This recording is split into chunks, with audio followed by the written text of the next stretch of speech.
Over the years that I have been working in various national parks for photography as well as wildlife watching, I have come across a fair number of myths on tigers.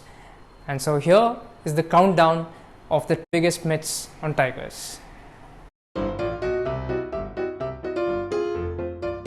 Now, I think we as humans like absolutes, and we tend not to give enough room for the grays between whites and blacks, and this is probably another case of that.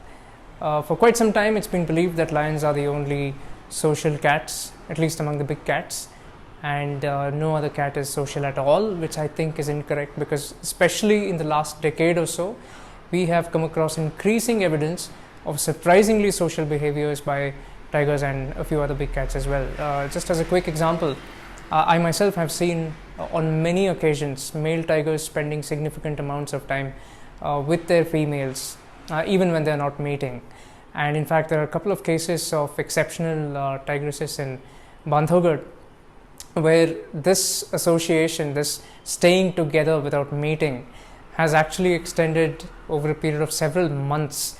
First notably, like I spoke in a previous video recently, the Banbei female spending a lot of time with Kalua, and another was the case of the second Kankati, not the original Kankati whose picture is behind me, but the second Kankati spending a lot of time with the Bamera junior male. So tigers are solitary, yes, particularly compared to social cats like lions, but they're not completely solitary. I really don't know where this comes from, because I think one of the most emblematic pictures of tigers is them sitting in a waterhole with their rump nicely immersed submarine, with only the forepaws sticking out, because that is exactly what tigers love to do, particularly in the summers when temperatures in their natural habitats can reach close to 50 degrees Celsius, which is of course not to mention scaldingly hot.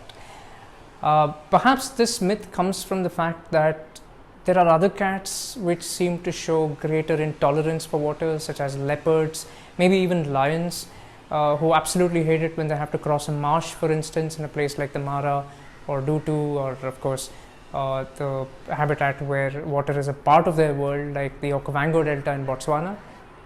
But so far as tigers are concerned, they love water, they actually love swimming, even in salt water like they do in the Sundarbans, and of course, like I said, in the summer they love sitting in it. So long as water doesn't get into their eyes, they're absolutely fine, they love it.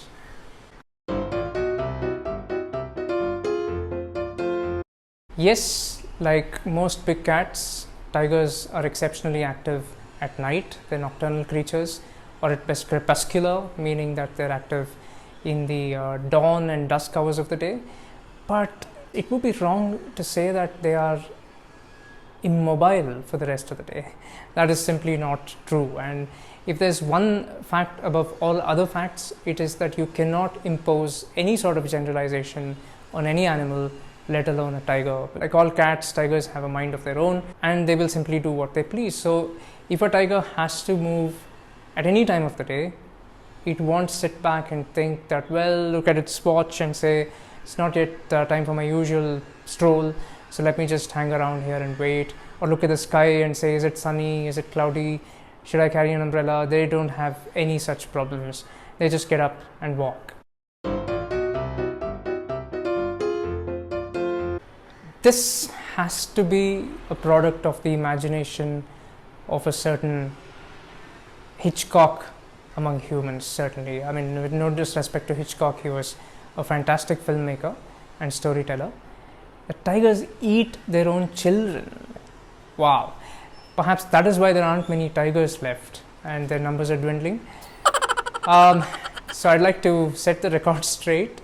They certainly don't eat their own offspring. In fact, a tiger mother is perhaps the fiercest protector that you will probably come across. She will fight to her death if there's any threat to her cub.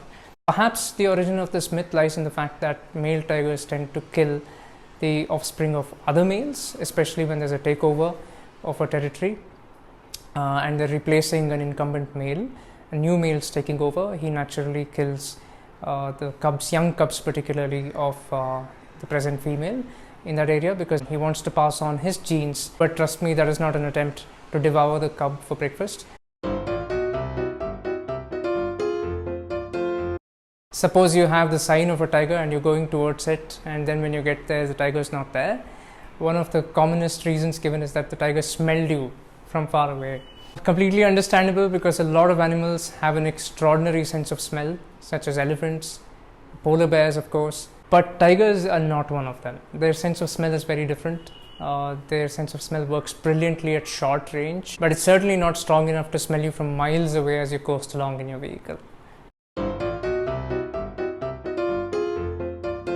Well, if there's one thing that humans love, I think it's compartmentalization. So if leopards are cats which are very good at climbing trees, then tigers aren't. That is pretty much how we tend to think, but this isn't true. Tigers can climb trees, and they do climb trees. Perhaps where this myth emerges from is the fact that they choose not to climb trees for much of the time because of their sheer weight. Of course, a tiger weighs much more than a leopard does. So it's just practical for them not to indulge in this sort of slightly unnecessary adventure for much of the time. But otherwise, when they have to, they most certainly do. Cubs certainly explore, love to explore on trees. And I've seen an adult tigress climb 10 to 12 feet straight up a sal tree without any branches until the 10-foot mark to pick up a langur from there. So I wouldn't sit up in a machan and do something naughty assuming that it can never get at me. I would certainly not do that. This is a myth propagated by apologists for tiger disappearances. But tigers don't really migrate. What they do is, when a male grows out of his natal situation, then of course he must look for a forest patch somewhere else, so that there's no inbreeding, and of course the mother will not tolerate him, the siblings will not tolerate him for this particular reason, evolutionary reason.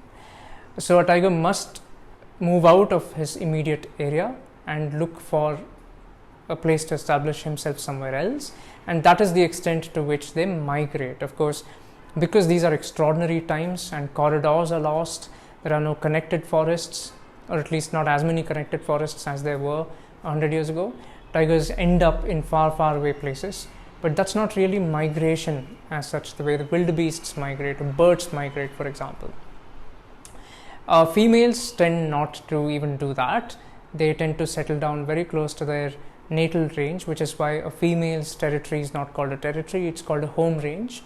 So I don't think by any stretch of the imagination you can actually claim that tigers migrate.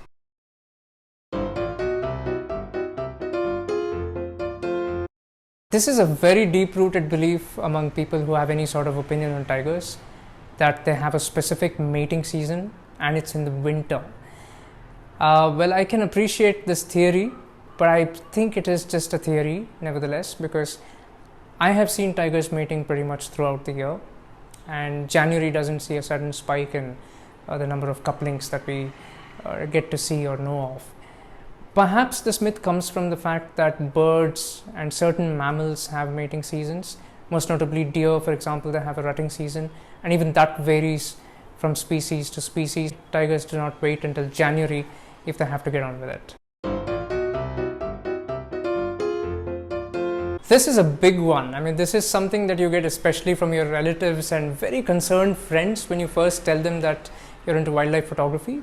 And their first reaction is, what? You go in an open vehicle? Don't you get eaten for lunch or breakfast or worse still, dinner?